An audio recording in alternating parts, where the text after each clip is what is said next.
Hello and welcome to Two Therapists and a Microphone. I am Dr. Harrison Davis. And I'm Dr. Aisha Dickerson. Two Therapists and a Microphone is a show about mental health, relationships, and social issues that personally affect you. We broadcast live every Thursday evening at 7 o'clock p.m. now on the Our Black Media Network. Harrison and I are two licensed psychotherapists with decades of clinical experience, and we want to hear from you. Tell us about your situations or dilemmas that you're going through. You can send us questions at www.twotherapist.com and click on Ask Two Therapists at the top, a little bit to the right. Absolutely. And we're getting those questions in. We're thank you for that. But tonight we're going to talk about a serious topic, and we have two amazing guests here on the show tonight.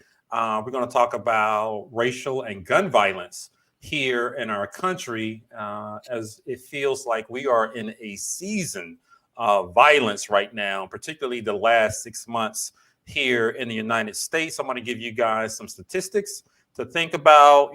So far in the first 6 months of the year, we've had 250 mass murders. One just happened today in northern Maryland, Smithsburg, Maryland. I believe 3 people are dead. The details are still coming out.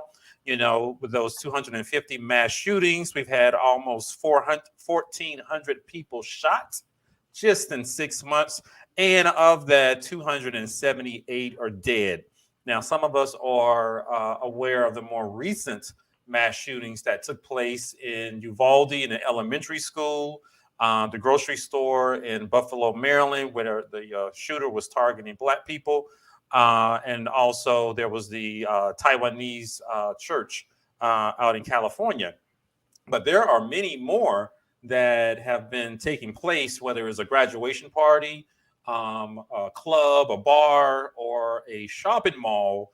Many of us are left feeling a little bit unsafe these days. And in particular, in the Black community, we're having to deal with being the victims of this gun violence a little bit more than other individuals. As I read off some of those statistics, Aisha, what came to mind with you? How do you feel about all that? I mean, I can admittedly say I'm just terrified.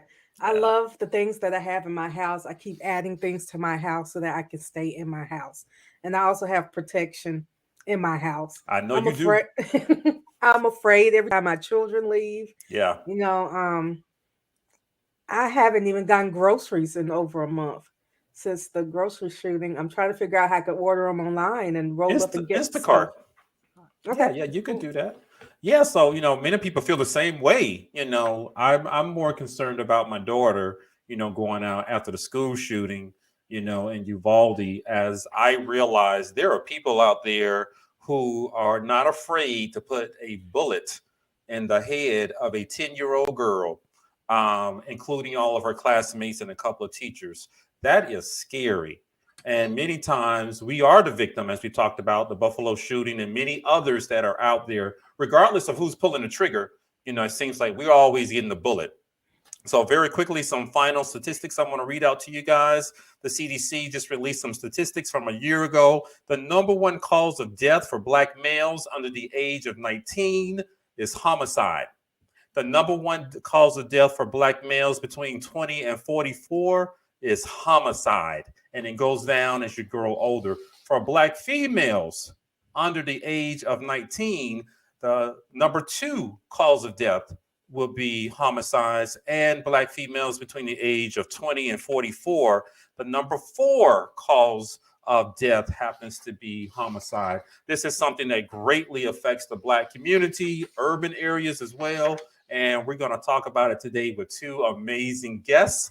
I am happy to have on the program tonight two presidents of some premier counseling mental health organizations here in the country.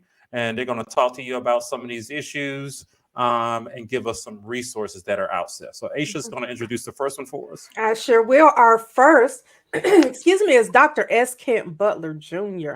He is a professor of counselor education at the University of Central Florida. Dr. Butler presently serves as president of the American Counseling Association 2021 through 2022 and is an ACA fellow. He has served the Association for Multicultural Counseling and Development as president, ACA Governing Council representative, and is a proud member of AMCD's Multicultural Counseling Competencies Revisions Committee, which produced the Multicultural Social Justice Counseling Competencies. Dr. Butler formerly served the University of Central Florida as the interim chief equity, inclusion, and diversity officer, and is a National Association for Chief Diversity Officer and Higher Education Fellow. He has also served as a faculty fellow for inclusive excellence within the university's office of the provost. Dr. Butler is a faculty advisor to Chi Sigma Iota, Counselor Education Doctoral Student Organization, Project for Haiti Nights, and the National Association for the Advancement of Colored People. Welcome, Dr. Butler. Absolutely. Well, thank you. Appreciate being here. Got all those amazing credentials there. I want to hire you. We also have another guest on the show, a very good friend of mine, including Dr. Butler. I think I've known both of you for like over 20 years, but Dr. Beverly Smith is the president and interim CEO of the American Mental Health Counselors Association, the only organization in the nation exclusively representing clinical mental health counselors. Key initiatives of her tenure include establishing a multiculturalism and social justice task force and the Counseling Compact Task Force. She is also the owner of B. Smith Consulting Group, LLC, an adjunct professor of counseling, and she's committed to public service. Dr. Smith was recently recognized by the state of Georgia for her local and national work with the mental healthcare advocacy. Welcome to the show, Dr. Smith. Thank you. Thank you for the opportunity to be here.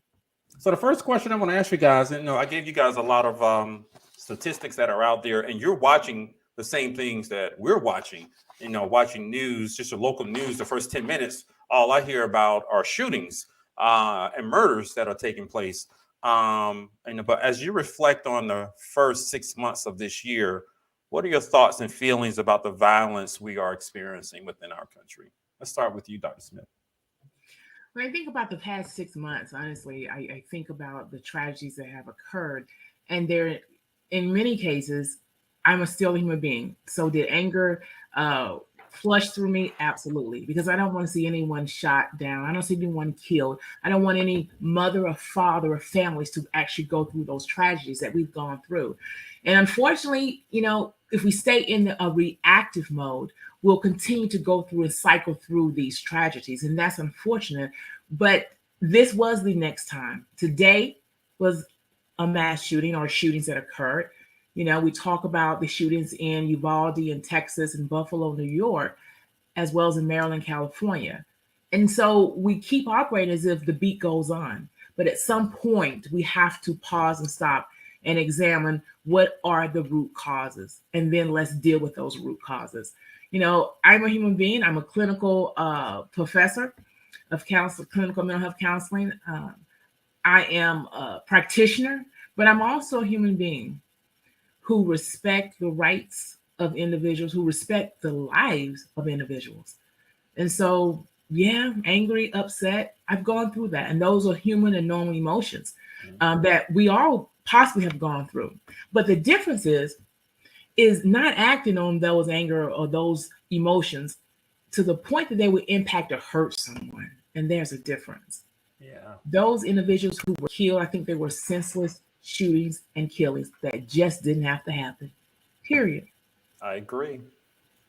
Dr. Butler, as you reflect on the last 6 months, what thoughts and feelings do you have about the violence that we're all experiencing in our country?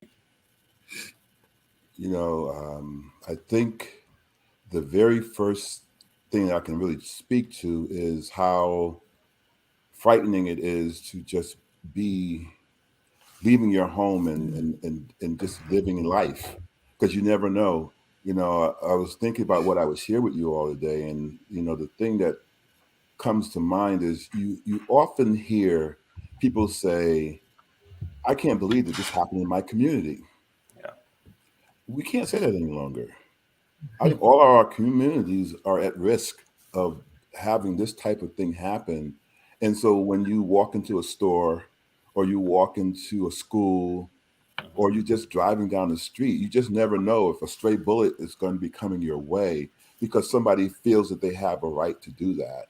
You know, when I think about the young person who was bullied and felt that there was no other way, I kept trying to wrap my head around why would you go into a school and just gun down young people?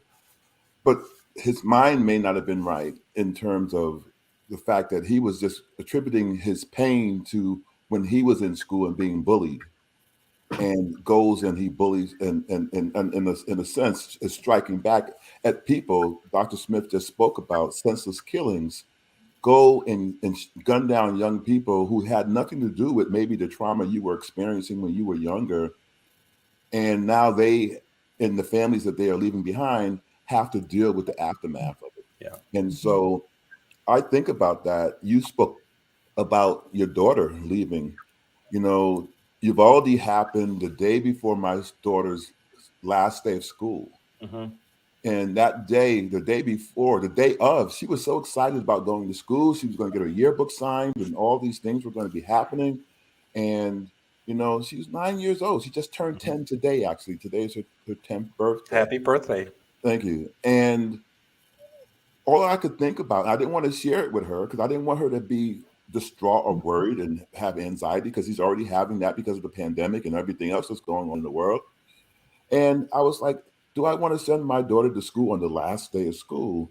Now, I was like, you know, she'll probably be safe, right? There won't be anything that I have to worry about. But should any parent have to ever deal with that and go through that they're worried about sending their children out to any type of environment? And so those are the types of things that have been coming up for me the past 6 months. And so And I agree with everything I'm Dr. sorry. Butler. Go ahead, Dr. No, I Smith. agree with everything Dr. Butler said. I agree with what Dr. Butler said. I want to add to something, kind of bridge to what Dr. Dickerson said. The fear that it has created. And that's just in the real world now. People fear.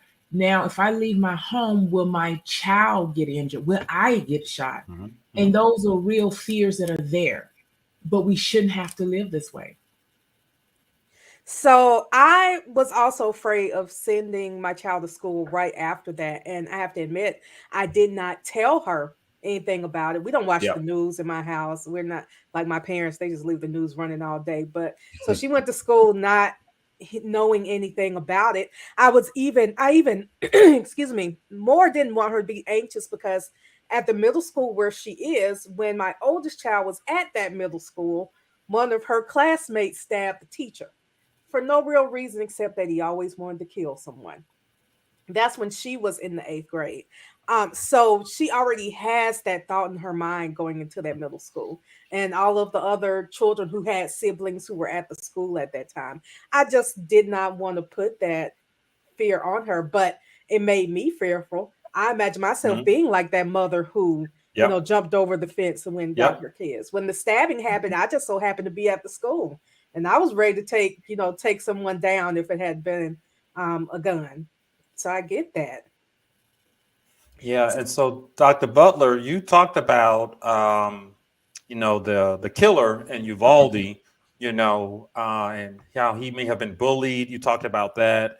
But what I want us to talk about now, possibly, what motivates someone to go out and gun down, hunt, and shoot innocent individuals, even someone who was bullied and victimized as a kid, and there are others who were not. And I'm gonna ask you too, also, Dr. Smith, from your clinical viewpoint, what's going on with those individuals? What can motivate someone to do that? Hate. I think bottom line is hate and fear. I think we have been very undermined in our country by people who are in power, who are living in the dominant culture, so to speak, who believe that, they don't do anything that errs, that is wrong. And so you have people who are hating people so they don't even know Yeah. for no other reason other than the fact that somebody is telling a falsehood about them. You have people who are in fear of their environment, their home, their surroundings, losing something that they don't even have most of the time. because somebody has instilled in them that somebody is trying to take something away from them. And so I often think back to, when you first said that, I was like, how do I weave this in? I think this Make America Great Again is a part of this. It's about, and I see it as hatred. I see it as people trying to take something back that was never theirs in the first place. And they are doing all these things to try to right the ship for them, or what they think is righting the ship.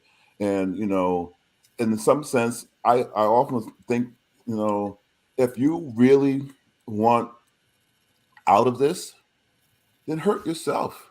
And I don't condone that, because I don't want anybody going around hurting themselves. But why would you decide to take out 19 children? Because you're Right. unhappy. If you're unhappy, we fine.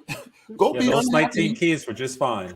Yeah, and I'm glad you said it, because I've said things like that before, and people are like, "What?" No, I'm not saying anyone should. Nobody resort should do it. to suicide, No one's but advocating if suicide. you're going One to versus kill other 19? people, right? If it's so bad, please just let but I- these people live. I've often said this, right? I've never want to be in a space where I'm that angry that I do something, because most of the times that's a spur of the moment thing. But what I'm finding is some of these people who are out here doing this with manifestos and They planned it they've for been planning this months. stuff for months, right? If you are that unhappy, Yeah, I hear let's you. come I hear you. denominator there. Yeah, I don't believe any of us are advocating suicide, but what I hear you Oh, I'm saying, not advocating suicide, but I'm saying Yeah. you need If to you're- think about it.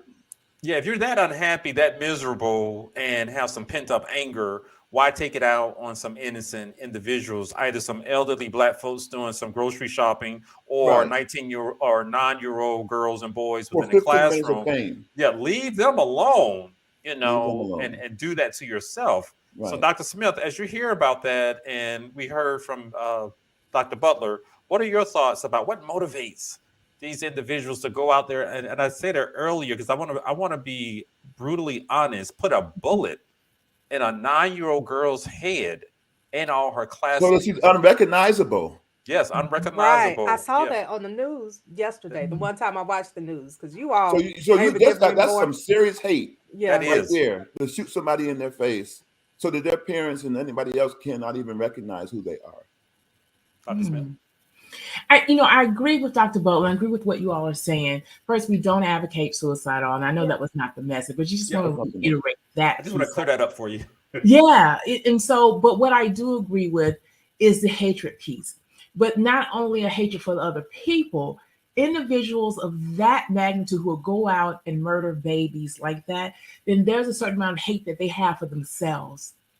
And so often we don't talk about how did an individual get to a place of self-hatred. Right. And so we have to unpack that and also look back into the childhood. What happened? And I'm not saying there's something that happened in the childhood, but oftentimes when a child has been exposed to trauma, been mistreated, hurted, all that stuff that was wrong, then it can manifest when they get older. It can manifest in them hurting other people. And we see that. That doesn't give an excuse for anyone to hurt anyone, okay? Because I think, at a certain point, everyone kind of knows, hey, this was right, this was wrong. I can pause. But everyone can also reach out for help, okay? There may be stigmas around mental health, so on and so forth. But nevertheless, it's different than, throwing some trash on the ground or looking at someone cross-eyed, or we would say with the side eye. That's different than going and killing and murdering someone, So we have to look at what happened in his childhood that taught him, that cultivate that spirit of anger and hate for himself and then other people. So what I've seen a lot on social media is that there is the question of how much of this can actually be attributed to mental health. Mhm. Like it almost feels, not almost, it's not fair to keep every time someone does something, I'm going to say evil, I'm going to use the word evil, that it goes into people saying, oh, mental health, and oh, they were struggling here and trauma there. How much of it can actually be mental health? At what point do we say it's anything else? Well, It is interesting. something else. It's not mental health. Statistics don't support that. But interesting. All of us have mental health. It just depends on where we are on the spectrum. So we have to, kind of say, okay, it wasn't a healthy decision. It wasn't good mental health. But all of us have mental health. It just depends on where we're on the spectrum. We are definitely not on that spectrum where we are going out killing and hurting other folks. And I think in order to do that, there is a mental dysfunction there for you to think or operate as if it's okay.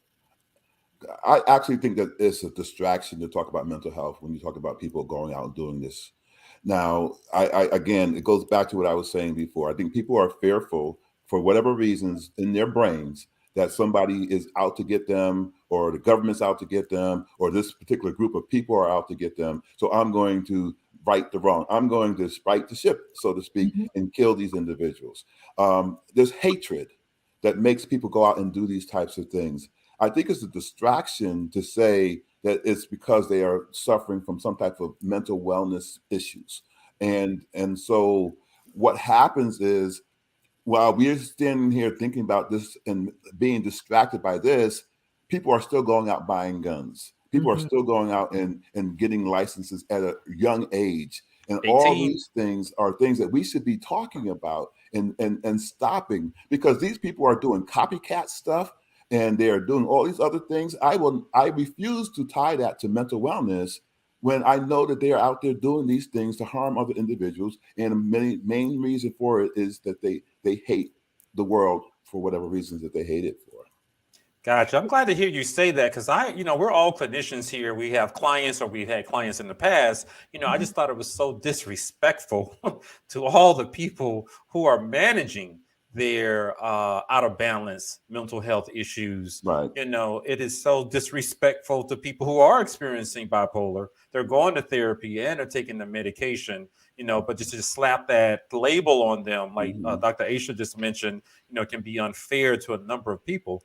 However, there are some studies to indicate there is a rise in the number of people who have been diagnosed with some type of mental illness just over the last 2 years. I think a lot of that has to do with the pandemic and how it changed our lives, and the kids and anxiety and all of the violence that we continue to see on television. Right. So if you guys can, I understand it is a distraction, but are there any particular signs or mental diagnoses that we should particularly be looking at to try to prevent some of these violent situations from happening?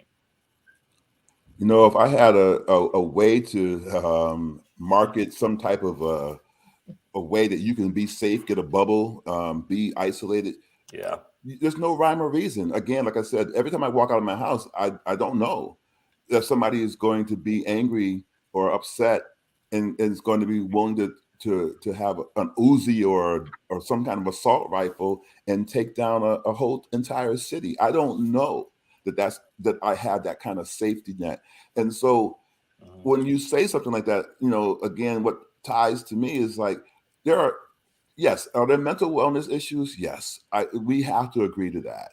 But when you look at what's happening in other countries across the globe, some with or without these types of weapons, you don't see that same level of intensity that you see in the United States. That's of true. People going out and killing individuals.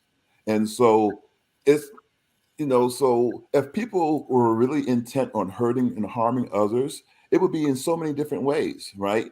You don't see a lot of people running around with swords and knives and you don't see the Texas Chainsaw Massacre happening. You don't see all those things happen. So if people are that angry and they don't have weapons, so why? So all of a sudden, the only way you can have mental wellness issues is if you own a Uzi.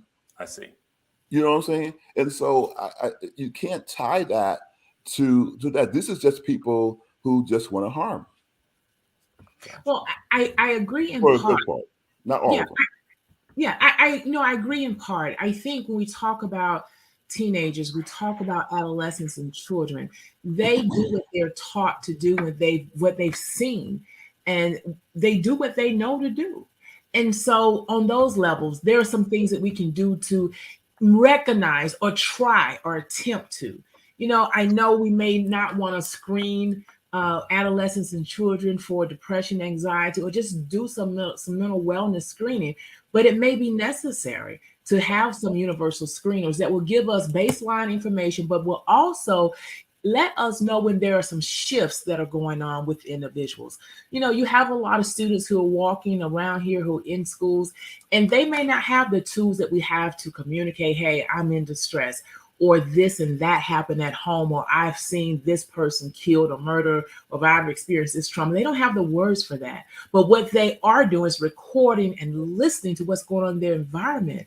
And so if violence is going on in their environment, if they are taught hatred, then they are eventually going to behave and act out on that. So, just to speak to that a little bit, how we change some of this, Dr. Davis, is that we actually start to do the work that's necessary to kind of heal our nation. We need to start looking at policies, and we need to start looking at ways of kind of circumventing the shift that we need to make, because we are so far off the beaten path right now. We need to have school counselors in every school, and I'm not talking just 100 to 250. I'm saying we need to have as many who need to be there helping these children get through this environment, looking for the outliers, looking for the student who's hurting, looking for the one who's bullied, look for the one who is bullying, and work with these young people so that they can be better citizens, so they can see each other and do better. We need to start doing the type of work, preventative work, that's necessary to let people see people for who they are and understand what pain is, understand what hurt is, find a way to help them find love in their life so they don't go around doing the types of things that they're doing. And in order to do that, we need to have the people who are able to do that. Counselors are so equipped to be able to do this work. Let school counselors do what school counselors do, and let them go out and work with these young people and help these young people so they can be academically successful and they can be people who are ready to go out into the world and be good citizens. So I think that a lot of people would argue that back in the day, people were bullied, they experienced trauma, and there was still not as much gun violence. So what is so different today that gun violence is common? Like that should go to... There's a meme that's going around right now with Ruby. I've seen that one, right? And I think that's a false equivalency, right? To have that, well, she was bullied and she didn't go out and shoot all these people up, right? I mean, because in a sense, we ain't really going out in the Black community. I'm not saying we're not doing harm, and there's not mass shootings and killings and all this other stuff. But typically, when we're bullied, we're not going around trying to kill everybody whoever might have looked at us side-eyed, right? So this meme that's going around with her that says that it ties it to it, but in the sense that we need to have a conversation about the fact that what communities of people are actually out there doing this, right? And so whether she was bullied or not, was it in her nature to go out and do something like that? No.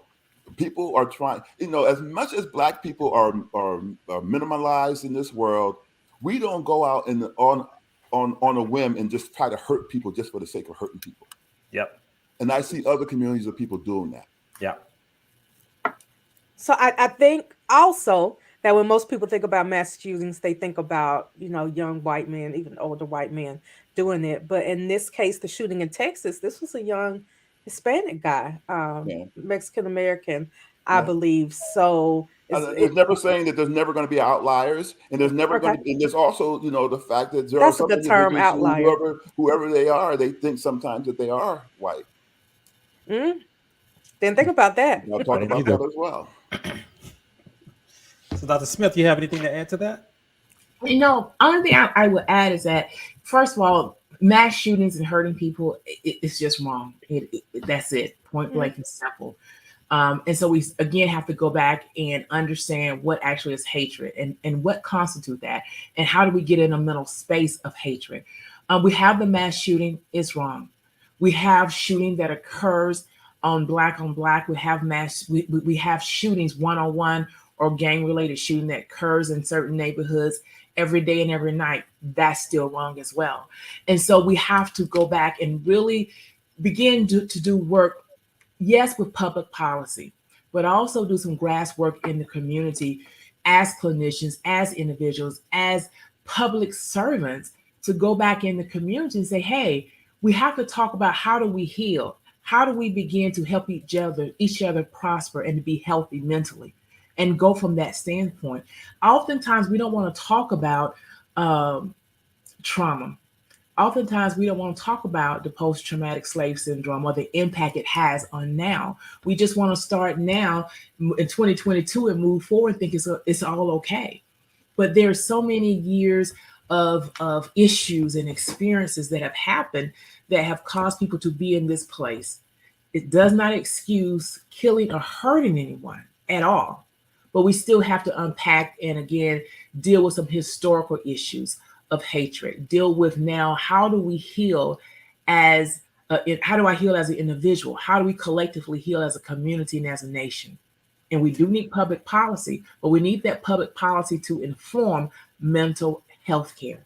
And I don't want to get all into that aspect of it, but when you talk about the Mental Health Access Improvement Act, which is in the Senate Bill 828 and HR 432, that is an act that we need to be passed so that we can, as clinical mental health counselors, as licensed mental health counselors, so that we can provide the service for those who are out here who are in need. We're in a mental health crisis. We are. And mass shootings are happening. And who really wants to keep enduring this over and over? Yeah, I agree with you. But Dr. Aisha did bring up a good point. Something's going on within our culture where people are using bullying as an excuse to go out and slaughter other individuals. And I hear you guys talk about hatred. And I believe you. I'm with you on that. But the thought that just came to my head, should hatred be a mental illness? Should racism be labeled as a mental illness? If you're going to go out and target somebody simply because of their race and ethnicity or the color of their skin, and then you kill them or you harm them, why is that not a mental health diagnosis? And anybody can jump in. I don't want to give them that. No. Because then you could end up getting accommodations if you can. Yeah. Label it. Whoa. As an illness. I call them the N word. I got that racism. I don't co-sign that one. No.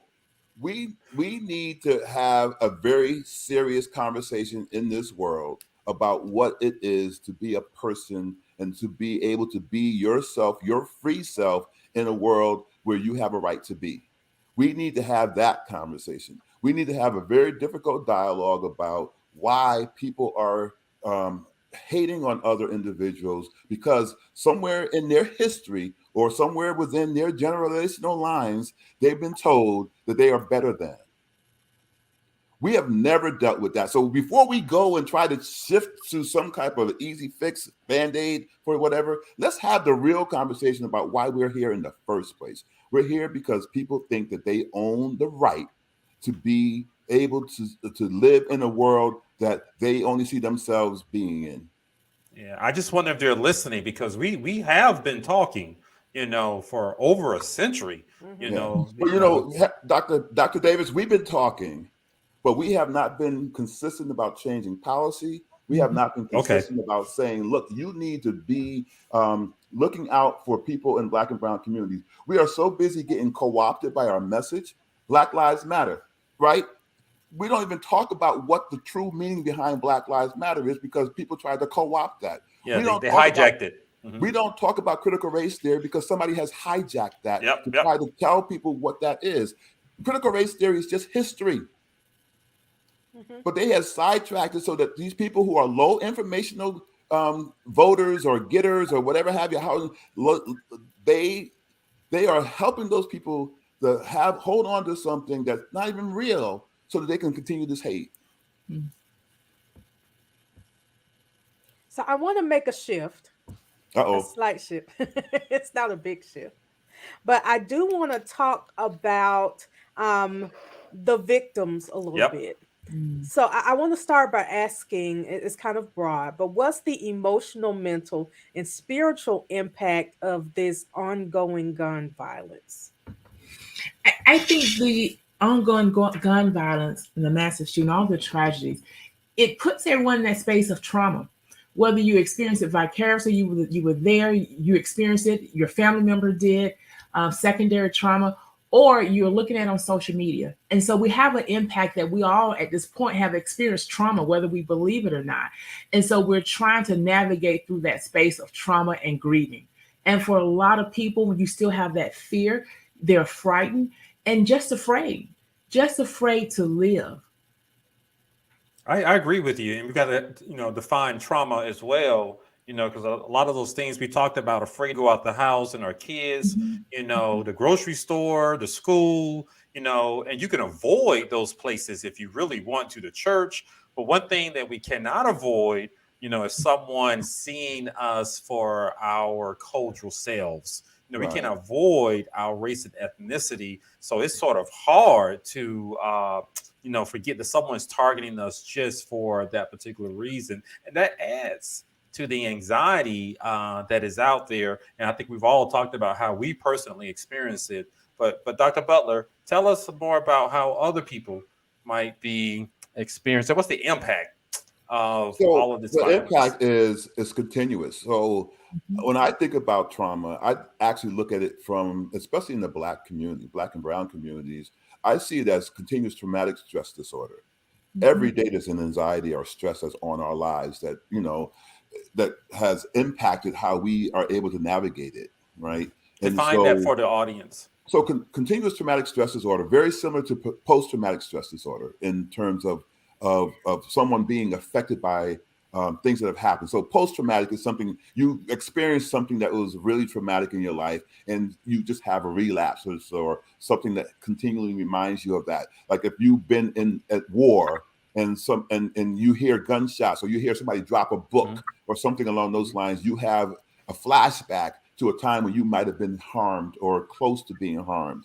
Well, continuous traumatic stress disorder is one of those things where you, as you are moving through life, you are constantly under some type of stress or anxiety because of things that are going on, right? So me as a Black male, every time I leave my house, when I see police officers or see or hear a fire alarm or a police car go by, I have these visceral reactions to that. Mhm. And the more that I have those types of things, the more that they are affecting my mental wellness, my physical wellness, everything, right? I have this reaction to it. And that in terms of having those types of things happen every single day, can really have an effect on somebody's physical health.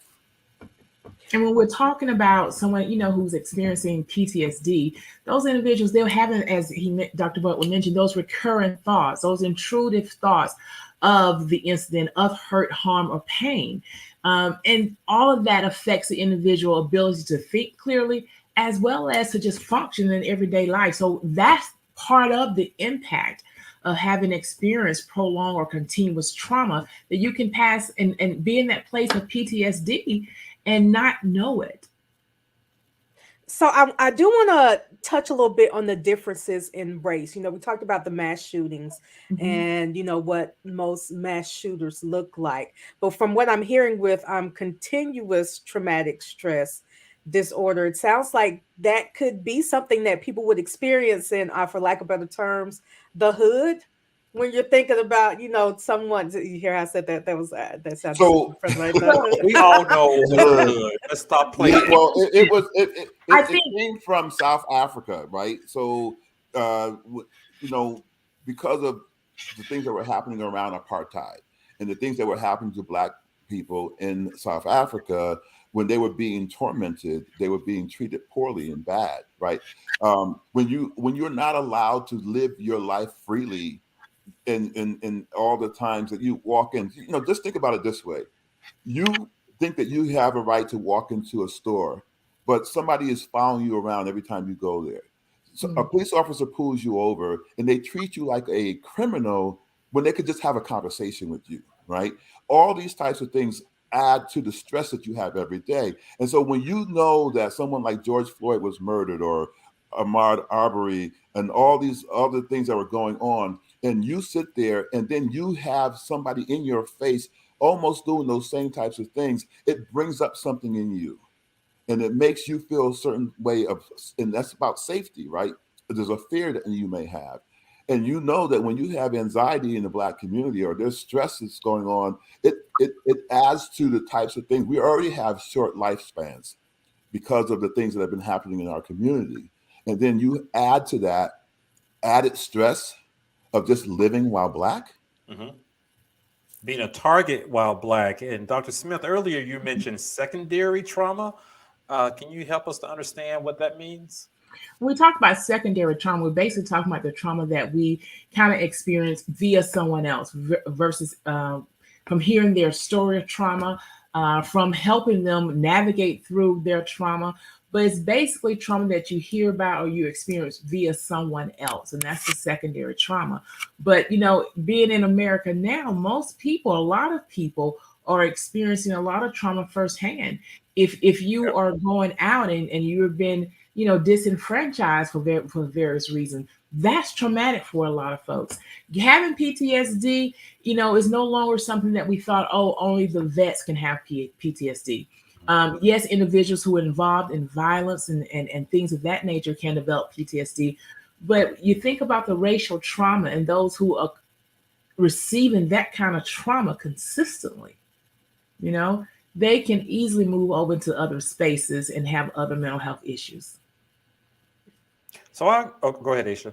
Oh, no. I was just thinking that I know that's an argument that a lot of people make, is that when it comes to Black people, and when I say a lot of people, I mean white people, they make the argument that when it comes to Black people, you know, we're killing ourselves. And so why do we seem so concerned about? So You know what? I think I we hate that start with statement. both of So, I hate that statement so wholeheartedly, right? You know, we need to be on platforms screaming out that Black people don't kill themselves no more than white people, Asian people, anybody else. We might, you know, we might have a you know, a little bit more of a percentage, you know, one or two higher or whatever have you. But when you look at who's killing whom, right? But you want to, again, it's those things, those messages that keep going out there that stereotype Black people and make people feel like, oh, they're the ones out there harming one another. There's Black on Black crime. Well, hell, there's white on white crime. Mm-hmm. And there's Asian on Asian crime, and there's Hispanic on Hispanic crime. And there are all these things going on. So there's nobody who's immune to not hurting themselves. It's all about proxemics, right? And so what you should be worried about, and what they don't worry about, is, and that's why they continue to keep this narrative. And again, it is some way of a distraction, because, you know, if Black people were going into white communities killing people, you would see a difference. We don't even have to say Black it. people buying guns the way that white people are buying guns, you would see differences that go on. I am actually an advocate for folks going out and getting weaponry. So am I. Well, and so I've said, I think this was a past show we talked about me. I like to go to the gun range. It's fun. It's you know, therapeutic. What's wrong with owning a gun? But And being responsible. But when I go, I am often the only Black woman there. There are plenty of white guys, and they have a lot more than pistols. There was a rise in terms got of all people who were kind of getting their stuff. license and stuff like that right around the time that George Floyd was murdered, because everybody was wondering what this racial tension was. But I'm telling you right now, you want to see policy change? Start doing things differently. Gotcha. Start having folks have the right to be able to conceal and carry weapons. And you'll see how quickly these NRA people start to change their tune about who and who can't. You know what the funny thing about the NRA is? They didn't even let guns into their own convention a week or so ago. Of course not. So wait a minute. Of course not. So when you think about these things, how ironic is that, right? How absolutely hypocritical is that? Yeah. But what I heard also from Dr. Aisha, you know, I mean, it's a hazard sometimes living and being in the hood. You know, and we're not only, you know, looking out for someone who doesn't look like us, But Mhm. also, the person, like I mentioned earlier in the show, the person pulling the trigger sometimes is who looks just like us, and they're black, and we happen to be the victims of the bullet. But oftentimes we are outraged. When Well, the person, again, so I think a lot of that has to do with helping people have some good home training, right? You get angry at somebody because they stole your drugs or they on your street corner or whatever have you. You oh, I need to agree. put that in check. You need Yeah, to just put that in check. we need to learn some. You're gonna be angry at somebody and shoot somebody for that, and if you get caught, you're going to jail for a long time because you couldn't put in check your anger. Yeah, I agree. We need to learn some conflict management skills. All these shootings I see on the news, it's all about somebody got into a beef, an argument, and they Right. Over decided to go get their foolishness. gun and they started spraying, and some innocent people got shot. Innocent But people, yeah. but Dr. Smith, what Aisha brought up, sometimes we get it from every angle, and how are we supposed to handle all of that trauma and feeling targeted by a number of people that are out there? What's the toll that takes on the average black person? I think it takes a big toll on us. We get to the point that we just get tired, And I think we were saying that a few years ago. I'm just exhausted. I'm just tired. And when people said that, the reality of it is I understood because I was just tired as well. You get to a point that you're just tired, but we can't stay in that place of just being tired. We have to do what we know to do and continuously to move forward and try to make this a better place, not just for ourselves, but we have children, we have nieces, we have nephews, we have a younger generation that's still coming. So unfortunately, yes, we're tired, but we just can't afford to stay tired and do nothing about it. And public policy is a great way. Politics is local. So we have to get involved in our politics on a local level, state level, and on federal level and have a voice. We have to collaborate with each other and make sure that we're voting for individuals who will advance the agenda for humanity. I like that. So do you all think that the news puts maybe too many details out there? That's what when I think about my kids watching or even walking past the TV when the news is on, seeing muted. dead I bodies, was a communications getting major. the steps for okay, do this, and that, and that's how you kill someone. Right. Like, Well, in undergrad, I was a communications major, and there was something that was said about why news is the way it is. If it bleeds, it leads. Radio. I've And never so heard they that. want you to believe I've heard that that. you all want to know this information, and they Mhm. keep you in that. So it's also a fair mechanism too, right? To keep people in check in some regards there too. But there are so many things that are harmful with media, especially when it comes to how they kind of portray various communities, right? They do things that are very harmful that add to the stereotypical things that people believe about certain people and communities. And so the news is generated to put out all of this negative stuff that's happening in the world, and then have like a 5-minute interest story before they close out, right? On purpose. And it keeps them, I guess, There's paid. money. Yeah, There's it money keeps them flowing. paid. So what I want to talk about now, how do we heal from all of this? The black folks in the black community. I mean, we're getting it from all angles. We got the white folks traveling across state lines. Their mama driving a 17-year-old across state lines to go shoot some folks. We got the ones who are planning it. And then the ones who just one day goes and buy a gun And then get off because the judicial system doesn't support. Like if we always say this, right? If a black mama have driven her kid Okay. over across state I have a lines, 17-year-old, so if I drive her over the state line, you would have been under the kill jail. someone. You would have been under the jail, to kill right? somebody. And I think about it. There's so many different things. The trauma of this, right? You have a person, again, the mass shooting today. The person's still alive. I don't know who they look like, what they are. I can imagine, Mhm. right? Yeah. But I would tell you that when you go into a community and the black person who's not armed comes out dead, and the person who goes in and shoots 19 people, 20 people, whoever, whatever, 10 people can walk away or get a sandwich or Coke.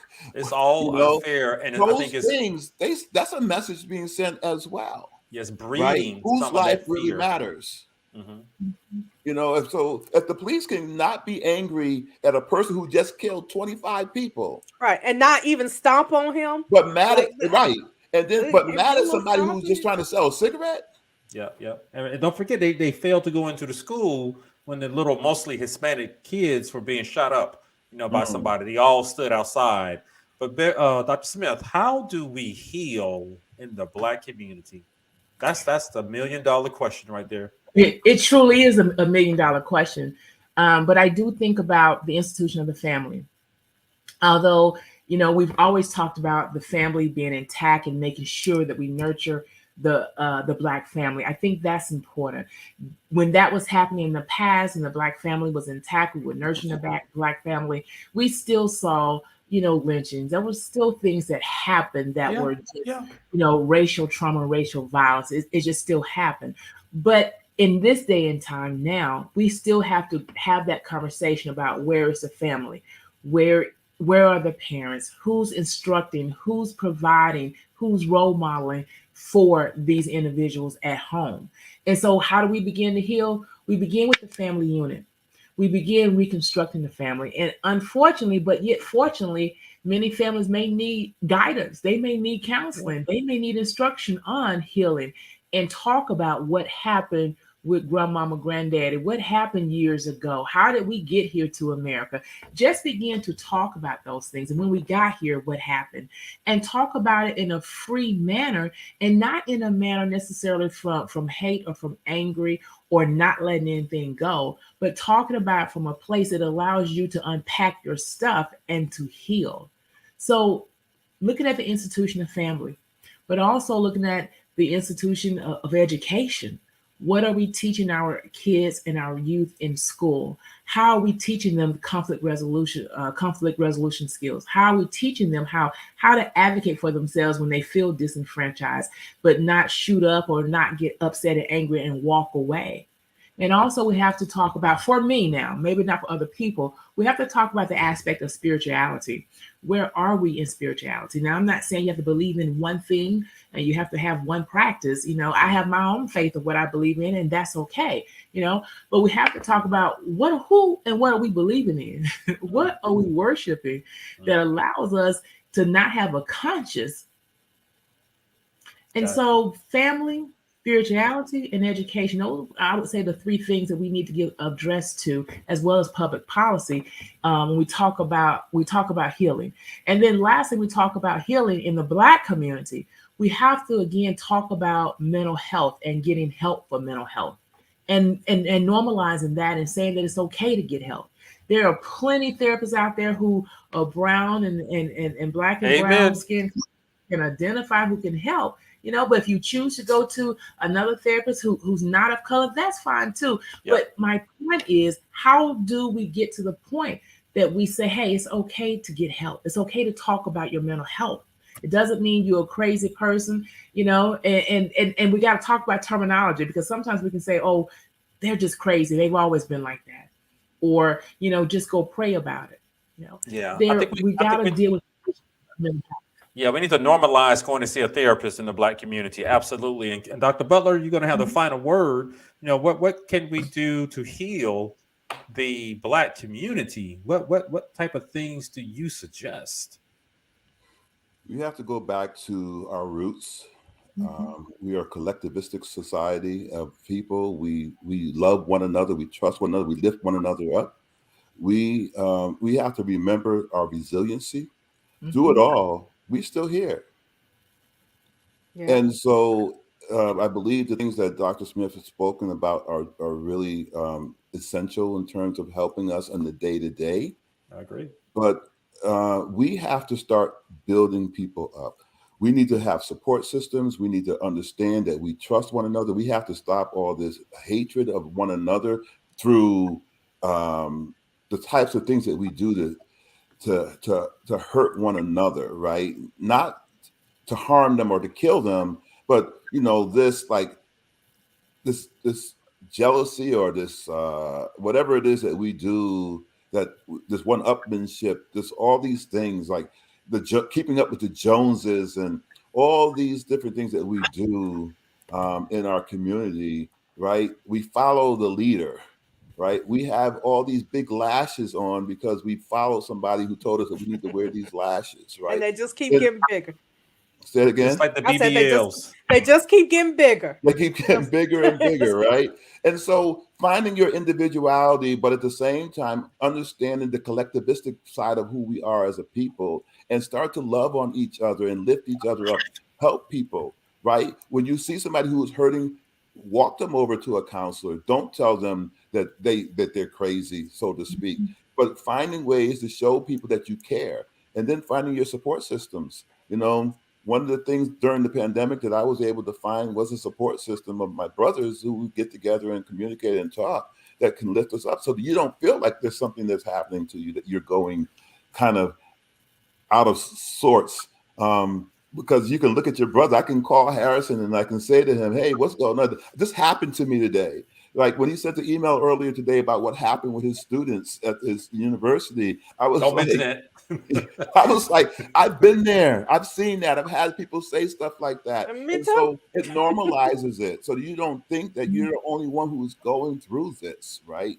And so we Yeah. just have to talk. The difficult dialogues that we're talking about having with folks in the white community, we're also talking about having them internally as well. We just have to be able to do better.